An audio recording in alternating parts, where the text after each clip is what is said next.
उस उद्यान के निकट ही एक बड़ा मतवाला, बड़ा ही ताकतवर हाथी रहता था, जिसका बहुत बड़ा परिवार था। उसे अपने बल का अहंकार था।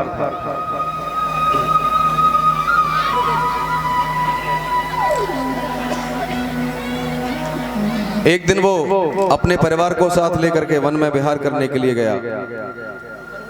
तमाम वृक्षों को तोड़ डाला, पुष्पों की झाड़ियों को तोड़ डाला। ताकत के मद में अंधा हो रहा था महाराज। बल व्यक्ति को अंधा भी कर देता है।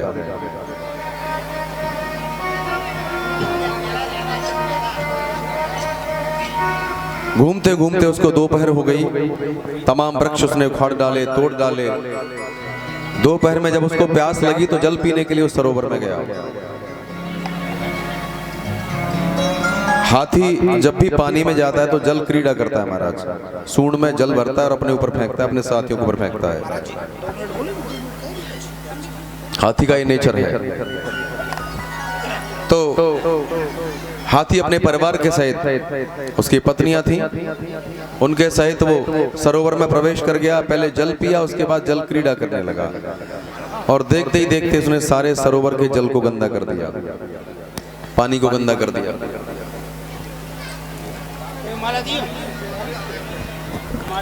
ये बहुत सारी माला रखी, यहाँ से ले लीजिए। हेलो, इंदल सिंह चौधरी अरूसी वाले आपको मंच पर बुलाया जा रहा है। धन्यवाद। हावी रहता है।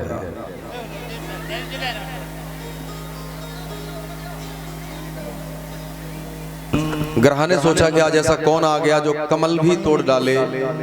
तमाम जलीय जीव विचलित हो गए, सारे सरोवर के जल को गंदला कर दिया। क्रोध में आकर के उस ग्राह ने गज के पैर को पकड़ लिया और गज और ग्राह में लड़ाई होने लगी महाराज। ग्राह उसको भीतर गहरे जल में ले जाना चाहता है, गज उसको बाहर खींचना चाहता है। काफी समय हो गया लड़ते लड़ते दोनों को। गज जब बलहीन हुआ तो अपने परिवार को पुकारा। परिवार के जनों से कहा कि भाई मेरी सहायता करो, ये ग्राह मुझे मार डालेगा, पैर पकड़ के खींच रहा है। घायल हो गया, पैर से रक्त निकलने लगा तो कमजोरी आने लगी महाराज।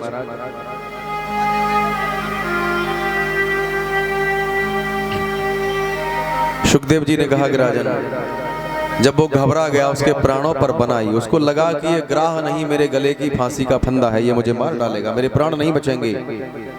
ताकत के मद में अंधा हो रहा था। परिवार वाले भी साथ छोड़ गए, किनारे जाकर के खड़े हो गए। बोले अब हम कुछ नहीं कर सकते। पता है गज कौन है? गज है जीव, ग्राह है काल। झगड़ा होता रहता है लेकिन काल बहुत बलवान है महाराज, ये सबको खा जाता है, कोई नहीं बचता है।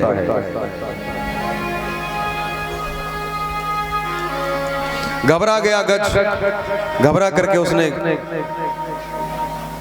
क्योंकि उसने जीवन में कभी भगवान का नाम नहीं लिया था। यहाँ गज ने भगवान की बड़ी सुंदर स्तुति की है और कहा जाता है कि उस स्तुति को यदि कोई सुबह ब्रह्म मुहूर्त में स्मरण करता है, गाता है, तो उस पर निश्चित ही भगवान की कृपा होती है।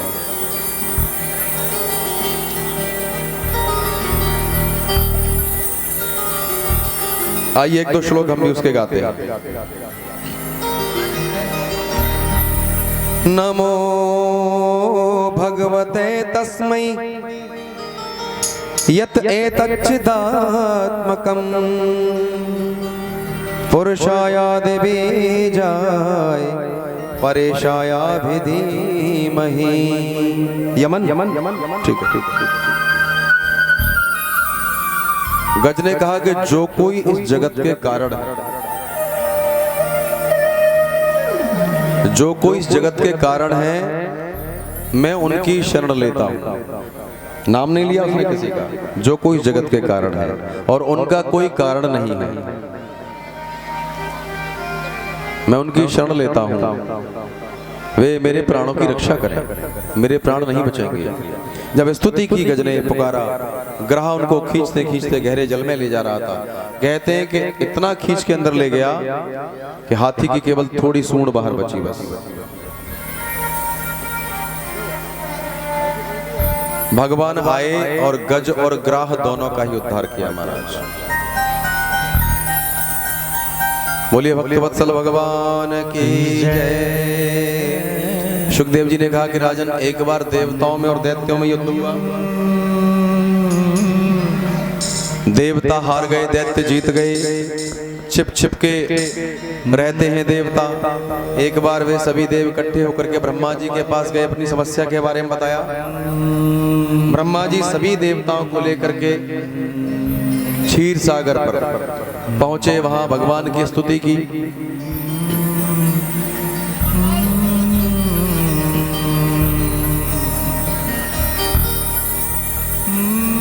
भगवान ने आकाशवाणी के द्वारा बताया कि ब्रह्मा जी, देवताओं से कहो कि वो दैत्यों के साथ संधि कर लें, मित्रता कर लें, सर्प और चूहे की तरह मित्रता कर लें, और दोनों मिलकर के समुद्र मंथन करें, उसमें अमृत निकलेगा। हम किसी प्रकार देवताओं को अमृत पान करा देंगे, अमृत को प्राप्त हो जाएंगे। जाइए मदराचल पर्वत की मथानी बनाए, वासुकी नाग की रस्सी बनाए, समुद्र में कुछ औषधियां डाल दें, मंथन करें। सर्प और चूहे की मित्रता कभी होती है क्या महाराज? कभी नहीं हो सकती। सर्प और चूहा जन्मजात शत्रु होते हैं एक दूसरे के, वैर होता है।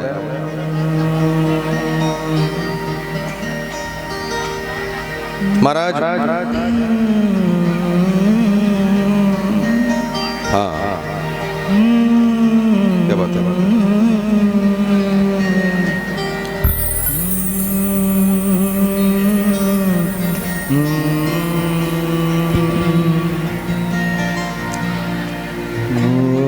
जो आपकी परंपरा है उसको कीजिए, कोई दिक्कत नहीं।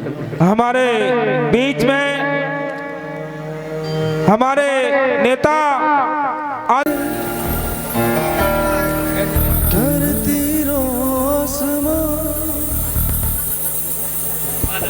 तुम्हारी नहीं कह, आप सभी लोगों से भी अनुरोध है कि यहाँ से भी हट जाए, सामने से बिल्कुल हट जाए, खाली कर दे, सामने से बिल्कुल खाली कर दे।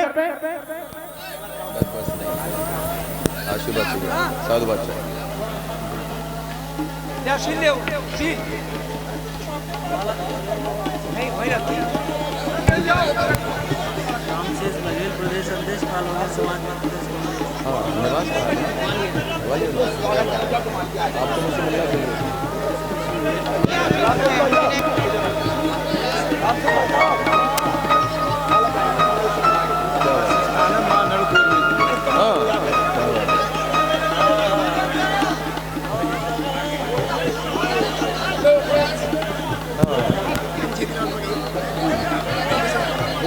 आप सभी लोग बैठ जाएं, थोड़ा अपना सभी लोग स्थान ग्रहण करें।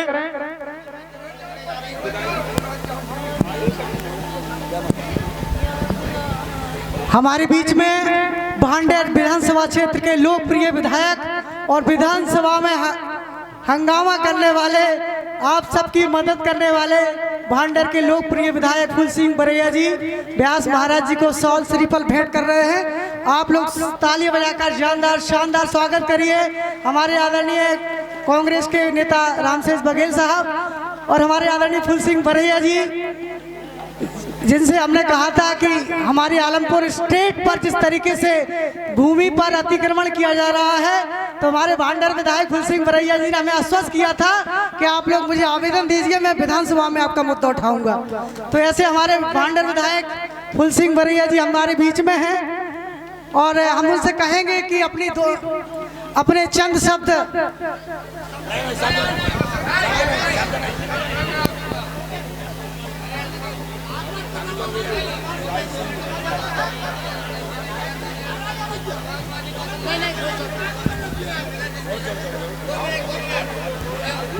आदरणीय हमारे भांडेर के लोकप्रिय विधायक निवेदन करेंगे, एक शब्द 2 शब्द कहें।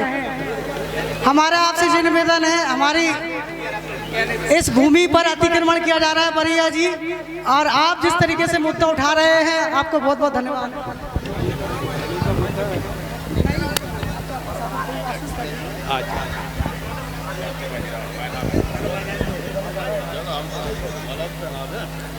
सम्मानीय व्यास गद्दी कथावाचक पंडित जी और सभी सम्मानीय कार्यक्रम में मौजूद भाई और बहनों, नौजवान साथियों, छोटे छोटे बच्चों, ये कार्यक्रम आपने रखा है निश्चित रूप से ये जो गद्दी है, होलकर गद्दी और बघेल समाज का गौरव है, लेकिन इस गौरव को भी अपने हाथ में लेना जरूरी है और सत्य की जरूरत है। जब सत्य साबित होगा तो ये गद्दी गौरव समाज निश्चित रूप से बघेल ही माना जाएगा, बघेल पाल, और कई और वर्गों के नाम से भी जानते हैं, उन्हीं के हाथों में होना चाहिए। ये जो कार्यक्रम चल रहा है, भाई बहनें बैठे हैं, हमारी बहनें भी बहुत बैठी हैं, और निश्चित रूप से ये ज्ञान आपको मिलेगा। ये सारे जो कार्यक्रम होते हैं ये समाज का विकास करने वाले होते हैं। तरीके से हमारा नाम कौन ले रहा है? पर ये आवाज आ कहां से रही है? पिटारी में अंदर सांप बंद था। ये घटना कब घटी? जब दैत्यों में और देवताओं में युद्ध हुआ, देवता हार गए, हार करके ब्रह्मा जी के पास पहुंचे, ब्रह्मा जी सबको लेकर के भगवान के पास गए, और भगवान ने आकाशवाणी के द्वारा बताया कि तुम अभी कमजोर हो, इसलिए दैत्यों के साथ मित्रता कर लो, मिलकर के समुद्र मंथन करो, उसमें अमृत निकलेगा, हम किसी प्रकार से अमृत को तुम्हें पिला देंगे, इसलिए पुनः तुम अमर हो जाओगे और दैत्यों को युद्ध में जीत लोगे। मित्रता कैसी कर लो? सर्प और चूहे की तरह, क्योंकि देवताओं का काल इस समय प्रतिकूल था, अनुकूल किसके था?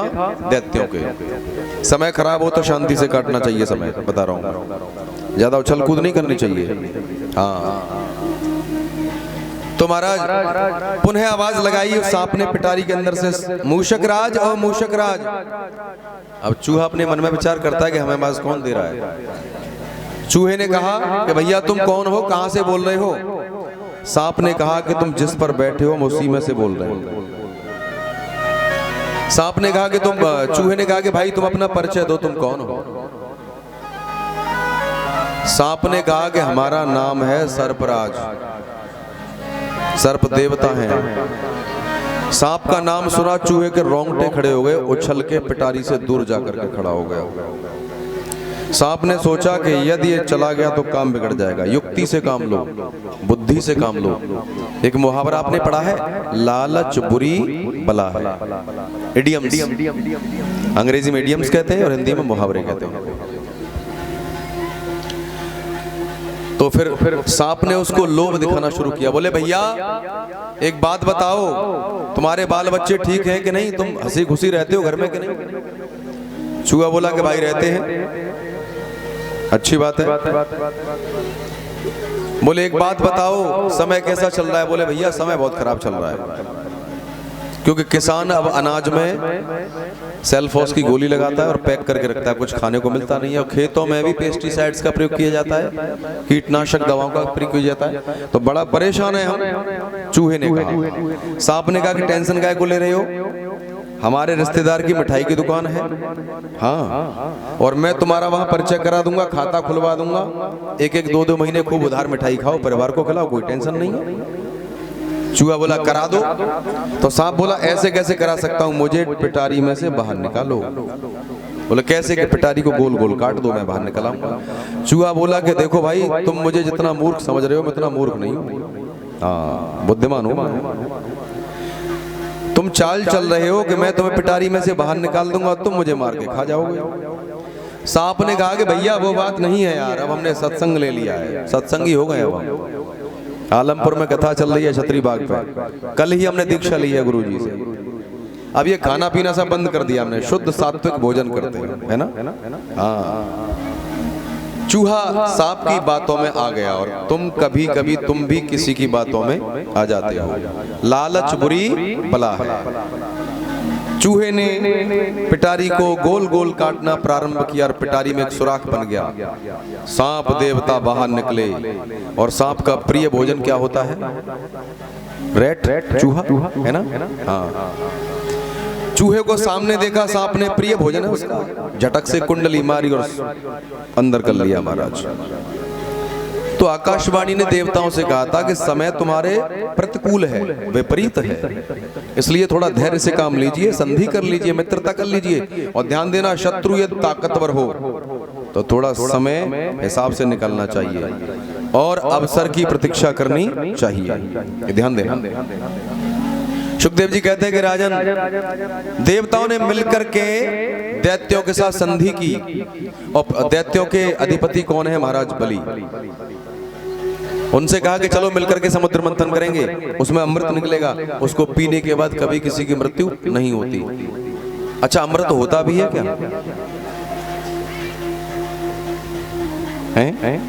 अमृत क्या है? माताओं, बहनों, भाइयों, बंधु सभी सुनना, आयुर्वेद ही अमृत है। आयुर्वेद ही अमृत है। आयुर्वेद में ऐसी ऐसी औषधियां हैं जिनका जवाब नहीं है। हमारे पास 2-3 माताएं आई, एक अभी बुजुर्ग आए, बोले उनको अर्थराइटिस की शिकायत है, जॉइंट पेन की शिकायत है। पानी पीने का तरीका यदि गलत है तो जॉइंट पेन की समस्या होगी। अब कहना तो हम बहुत कुछ चाहते हैं, डॉक्टर हैं तो, लेकिन कोई सुनता है तभी तो ना। अभी कुछ और आ रहे हैं कोई।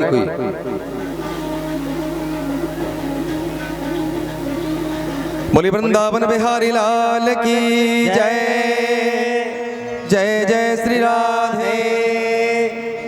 तो देवता और दैत्य दोनों मिलके समुद्र मंथन की तैयारी करने लगे महाराज। कोई है? बोल। श्री राधे। हमारे परम आदरणीय श्री DR शर्मा एडवोकेट अरुषि से मैं बचाइए। भोलेनाथ ने आकर के उस विष के प्रभाव को रोका, उसका विषपान किया। विषपान जब उन्होंने किया तो महाराज उस विष को अपने कंठ में रोक लिया, उधर में नहीं जाने दिया। उस विष के प्रभाव से उनका कंठ नीला पड़ गया, इसलिए उनका नाम पड़ गया नीलकंठ।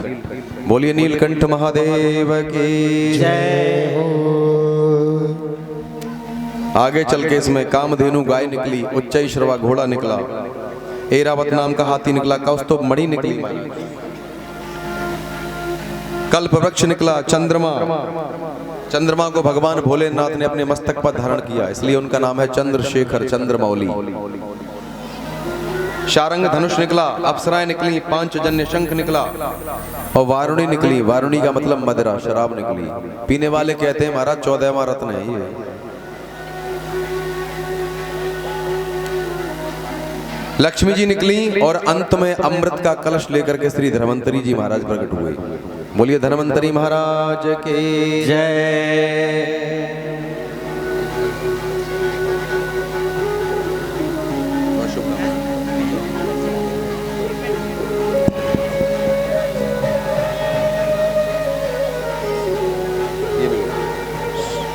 सुश्री हमारी लक्ष्मी जी को हमारे व्यासी महाराज डॉक्टर व्यासी द्वारा सम्मानित किया जा रहा है। धन्यवाद। तालियों से स्वागत करें एक बार सब जने।